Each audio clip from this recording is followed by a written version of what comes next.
कि आखिर कैसे 3 बाबू चपरासी बन गए और डीएम ने यह किया है। यह तस्वीरें दिखाऊं मैं आपको।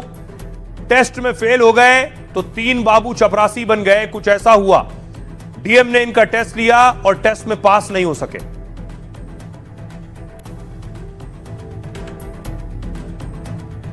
आइए अब आपको पूरी खबर बताऊं। कानपुर डीएम ने 3 क्लर्कों को पद घटाकर इन्हें चपरासी बना दिया। हिंदी टाइपिंग ना कर पाने की वजह से तीनों पर एक्शन हुआ। दावा है तीनों 1 मिनट में 25 शब्द टाइप नहीं कर पाए। 2 साल पहले तीनों क्लर्क की ज्वाइनिंग कलेक्ट्रेट में हुई थी। ये लोग मृतक आश्रित कोटे से भर्ती हुए थे, यानी परिवार में किसी की मौत के बाद इन्हें की सरकारी नौकरी लगी। नियमों के अनुसार 1 साल के अंदर टाइपिंग टेस्ट में पास होना होता है। ज्वाइनिंग के बाद 2 बार टेस्ट हुआ और दोनों बार ये तीनों फेल हो गए।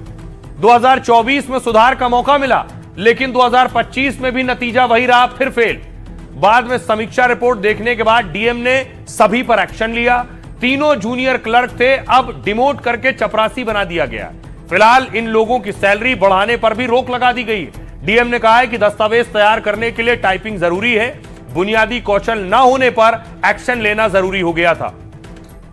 सुनिए जरा अब डीएम साहब क्या कह रहे हैं। 2023 में मृतक आश्रित के रूप में जो है 3 कर्मचारियों की जो है मृत्यु हुई थी और टाइप टेस्ट पास करना होता है। अगर पास नहीं करते हैं तो उनको एक और मौका दिया जाता है। उसी के क्रम में टेस्ट हुआ था, 2 बार टेस्ट कराए गए थे वहाँ पे। उन्होंने अपेक्षित जो गति होती है वो प्राप्त नहीं कर पाए, सफल नहीं हो पाए। उसके क्रम में जो है जिलाधिकारी महोदय के द्वारा जो है आदेश करके उनको चतुर्थ श्रेणी पद पे जो है नियुक्ति प्रदान की गई है। राइट, इस खबर के बाद अब कुछ सियासी खबर। पश्चिम बंगाल में चुनाव है। चुनाव से पहले वहां तपिश बढ़ गई है। बंगाल में चुनाव और गेट आउट पर तनाव। सबसे पहले तस्वीर देखिए। ममता बनर्जी ने आज नॉमिनेशन करना था, उससे पहले उन्होंने पदयात्रा की।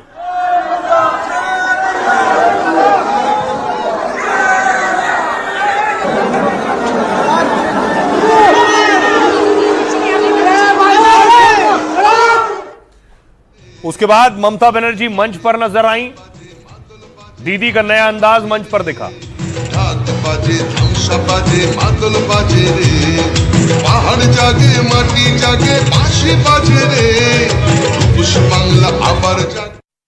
और दूसरी तरफ उसके बाद भवानीपुर सीट से ममता बनर्जी चुनाव लड़ रही। उन्होंने अपना नामांकन दाखिल किया।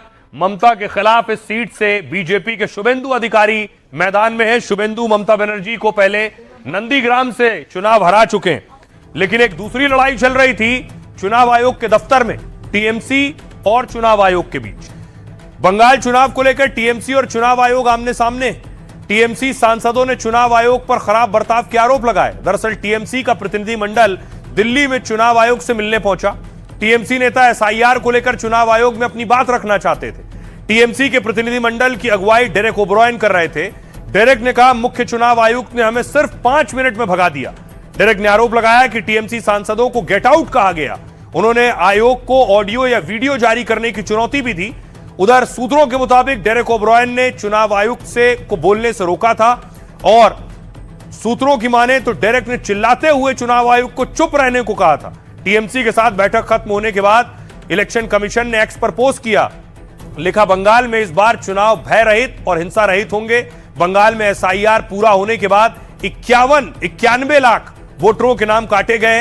अक्टूबर 2025 में कुल वोटर 7 करोड़ 66 लाख थे, अब 6 करोड़ 76 लाख वोटर हैं। इसको लेकर ममता बनर्जी और उनकी पार्टी लगातार हमलावर है। साथ ही टीएमसी की नाराजगी चुनाव के वक्त तबादले को लेकर भी है। सुनिए जरा सियासतदान क्या कहते हैं। मैं आपको बताना चाहता हूं कि बैठक शुरू होने के 7 मिनट के भीतर ही मुख्य चुनाव आयुक्त ने हमसे क्या कहा, दफा हो जाओ, हम संसद में दूसरी सबसे बड़ी विपक्षी पार्टी हैं। अब तो चुनाव भी निपट रहा है और उसके साथ साथ जो है वो टीएमसी भी निपटती जा रही है। अब जो बचा खुचा चुनाव का समय है उसमें अपनी ऊर्जा जो है वो चुनाव लड़ने में लगाएं, न कि चुनाव आयोग से भिड़ने में लगा रहे हैं। अब इसी तरह से आप चुनाव लड़ने के बजाय चुनाव आयोग से भिड़ते रहेंगे तो जब चुनाव का रिजल्ट आएगा तो हो सकता है कि आपको इसी चुनाव आयोग के पास जो है अपनी पार्टी की मान्यता बचाने के लिए जो है गुहार लगानी पड़े। अंग्रेजी में 2 उस तरह के शब्द इस्तेमाल होते हैं, हियरिंग एंड लिसनिंग। हमारे मुख्य चुनाव आयुक्त का लिसनिंग कोशेंट बहुत नीचे है। आप ये सोच के देखिए कि मैं इससे पूर्व कम से कम 3, 4, 5 मुख्य चुनाव आयुक्तों से मिल चुका था। मेरी ये टिप्पणी कभी नहीं हुई थी। तो अभी चुनाव है, चुनाव से पहले और चुनाव तक चुनाव आयोग निशाने पर रहेगा। आइए अब बारी है लाइफ का फंडा की। जिंदगी और परिवार में सुख, शांति और खुशी के लिए सबसे ज्यादा जरूरी है प्रेम। कितने भी धन दौलत हो, लेकिन परिवार में अगर सामंजस्य और प्रेम नहीं है तो रिश्ते भी बिखर जाएंगे और रुपए पैसे काम नहीं आएंगे। एक परिवार और 3 संतों की कहानी में लाइफ का यह बड़ा फंडा छिपा है। एक बार एक गांव में 3 संत पहुंचे। संतों के नाम थे धन, सफलता और प्रेम। तीनों कुटिया बनाकर गांव में रहते और भिक्षा मांगकर जीवन चलाते थे। संतों ने एक बार एक महिला से भोजन मांगा। महिला ने कहा पति खेत पर है और बेटी स्कूल गई है। संतों ने कहा जब आपके पति बेटी लौटेंगे तभी हम भोजन के लिए आएंगे। शाम को पति और उनकी बच्ची घर लौटी। महिला ने पति और बच्ची को संतों की बातें बताई। पति ने कहा संतों को आदर के साथ भोजन के लिए बुलाओ। महिला संतों के पास पहुंची तो उन्होंने कहा हम एक साथ किसी घर नहीं जाते हैं, तीनों में से किसी एक को चुनना होगा। महिला घर लौटी और पति से पूछा किसे बुलाएं? पति ने कहा धन को बुलाओ ताकि हम अमीर बन जाएं। महिला चाहती थी कि सफलता को बुलाया जाए ताकि उनकी बच्ची कहती है हमें प्रेम को बुलाना चाहिए क्योंकि प्रेम से बढ़कर कुछ नहीं। बेटी की बात मानकर महिला ने प्रेम नाम के संत को बुलाया। धन और सफलता भी उनके पीछे आ गए। महिला ने पूछा आपने कहा था एक ही आएगा, अब तीनों क्यों आए? संतों ने उत्तर दिया अगर आप धन या सफलता को बुलाती तो केवल वही आता, लेकिन प्रेम को बुलाने पर धन और सफलता अपने आप आ जाते हैं। इस कहानी के जरिए बड़ा फंडा दिया, जब घर परिवार में प्रेम, सहयोग और स्नेह होता है तो रिश्ते मजबूत बनते हैं, समझ बढ़ती है और धीरे धीरे सुख समृद्धि भी अपने आप आने लगती है। तो जहां से जो अच्छा हासिल हो उसे अपनाइए, अपनी जिंदगी में उतारिए। अपना और अपनों का बहुत बहुत ख्याल रखिए। रुक रहे हैं ब्रेक के लिए।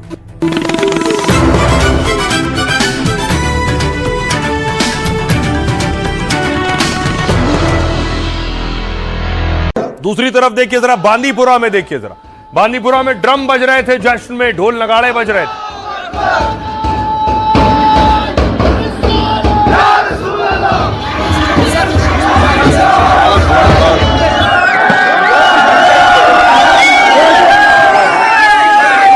जम्मू कश्मीर के लोगों ने युद्ध के दौरान चंदा करके बहुत दान किया था ईरान को।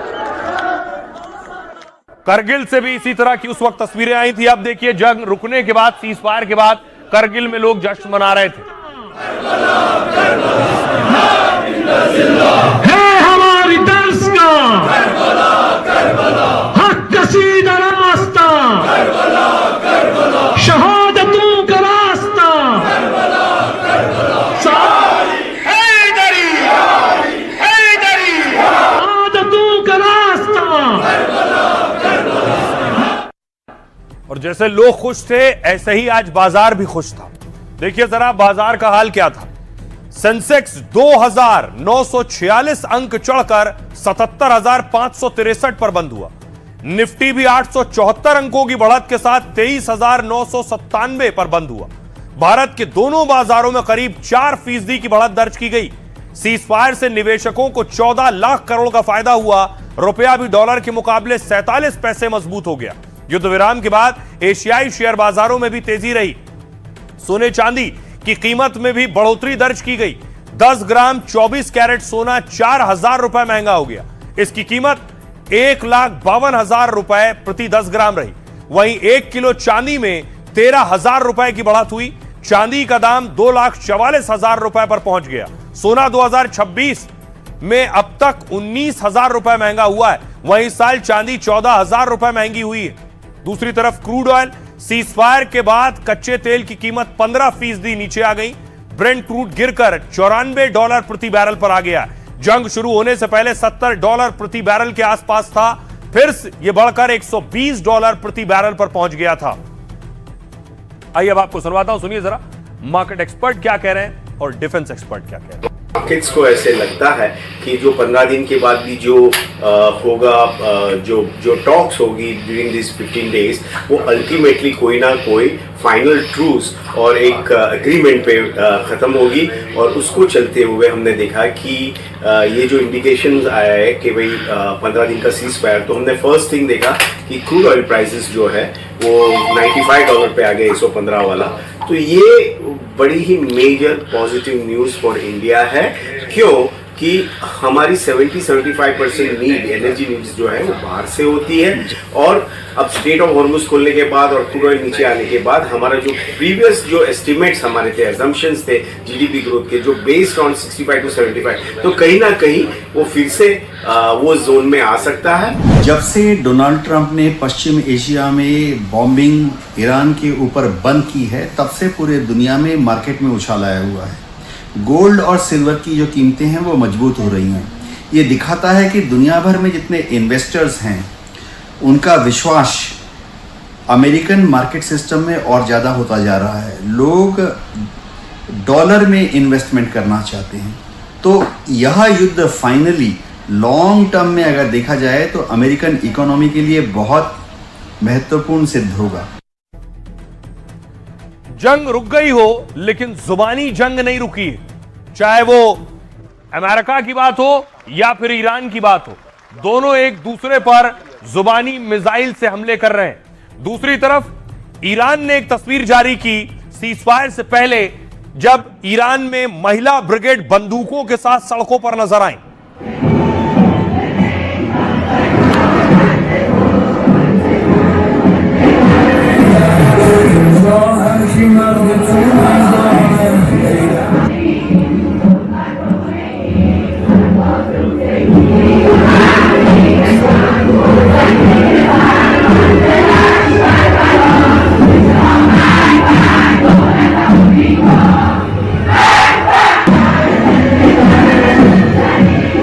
अब देखिए जरा अमेरिकी शोले। अमेरिका कह रहा है सीजफायर के लिए ईरानी शासन भीख मांग रहा था क्योंकि ईरान के पास कोई रास्ता नहीं बचा था। ईरान के पूरे पावर प्लांट हमारे निशाने पर थे। ईरान के ऑयल फील्ड भी हमारे टारगेट पर है। ईरान को किसी हालत में परमाणु बम बनाने नहीं देंगे। ईरान के पास एनरिच यानी शुद्ध यूरेनियम नहीं रहेगा। न्यूक्लियर डस्ट हटाने में जरूर ईरान मदद करेगा।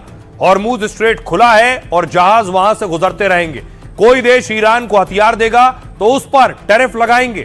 ऐसे देशों पर 50% टैरिफ लगेगा और यह अभी से लागू है।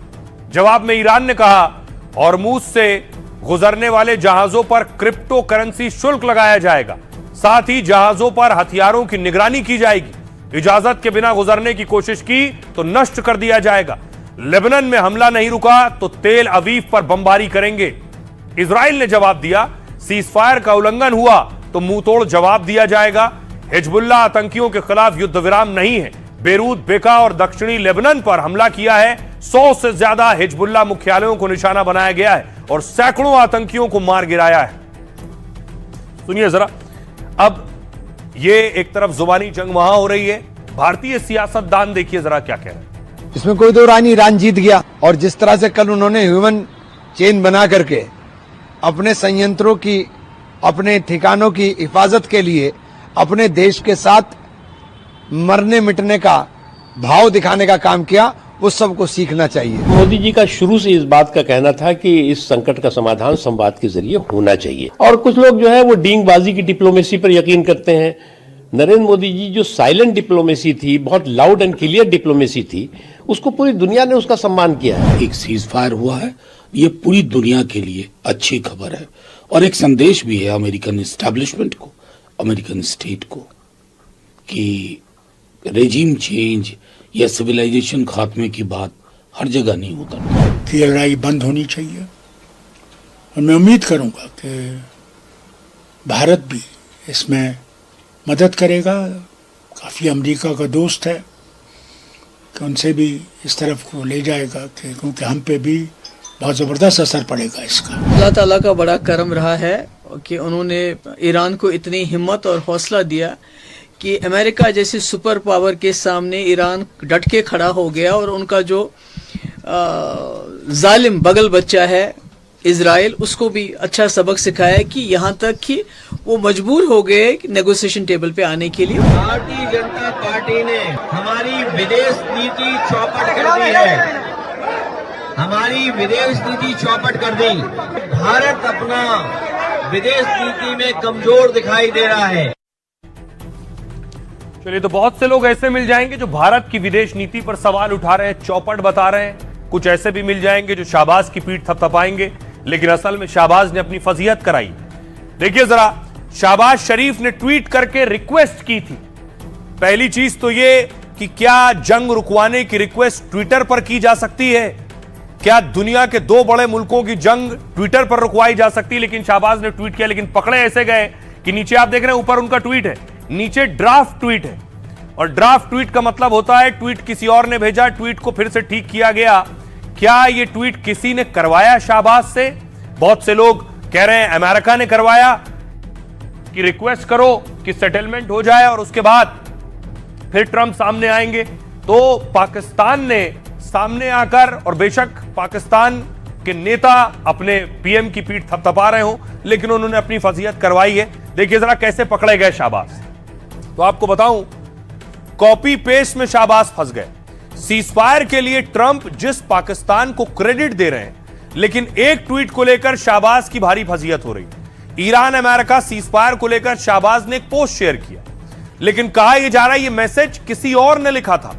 इसमें लिखा था ड्राफ्ट पाकिस्तान के पीएम का संदेश। शाहबाज ने बिना इस लाइन में बदलाव किए इसे पोस्ट कर दिया। पोस्ट में ड्राफ्ट शब्द पर सोशल मीडिया पर शाहबाज ट्रोल हो गए। इसे शाहबाज के हैंडल से उसी तरह पोस्ट कर दिया गया। कुछ यूजर्स ने उनके एक्स पोस्ट की एडिट हिस्ट्री शेयर कर दी, जिससे पता लगा कि पोस्ट में बड़ा बदलाव किया गया। लेकिन पाक सीजफायर को लेकर इतना उतावला क्यों था? अमेरिका के बड़े हमले का असर दरअसल पाकिस्तान पर हो रहा था। पाकिस्तान को ईरानी शरणार्थियों का बोझ झेलना पड़ता। ईरान का पड़ोसी देश होने की वजह से उसकी मुश्किलें बढ़ती। जंग के कारण पाकिस्तान में डीजल के दाम 500 के पार पहुंच चुके थे। रात 8 बजे के बाद पाकिस्तान में लॉकडाउन लग जाता। ईरान पर अमेरिकी हमले के बाद पाक की हालत और मुश्किल हो जाती। सऊदी अरब पर बड़े हमले होने पर पाक को भी जंग में शामिल होना पड़ता, क्योंकि पाकिस्तान ने सऊदी अरब के साथ इस तरह का समझौता किया है। पहले भी दखल देकर बातचीत से जंग रोकने की कोशिश की थी। ट्रंप की धमकी के बाद शाहबाज और असीम मुनीर फिर एक्टिव हुए। शरीफ और मुनीर ने अमेरिका और ईरान से लगातार फोन पर बात की। दोनों देशों से 2 हफ्ते तक हमले रोकने की अपील की और इसके बाद अमेरिका ईरान दोनों में सीजफायर पर सहमति हुई। सुनिए जरा पाकिस्तानी एक्सपर्ट्स क्या कह रहे हैं। अगर हम अमेरिका के साथ हैं तो ऑब्वियसली हम, इसका मतलब इजराइल के साथ हैं। वैसे तो हम 80 साल फलस्तीन के साथ खड़े हैं, अब ईरान के साथ खड़े। मेरे ख्याल है हमें थोड़ी देर बैठ जाना चाहिए। हम थक गए 80 साल से खड़े खड़े। अपने साथ खड़े हो जाएं, अपने बलूचिस्तान के साथ खड़े हो जाएं, अपने अफगानिस्तान के साथ खड़े हो जाएं। पहले अपने मसले हल कर लें और एग्जाम्पल सेट करें।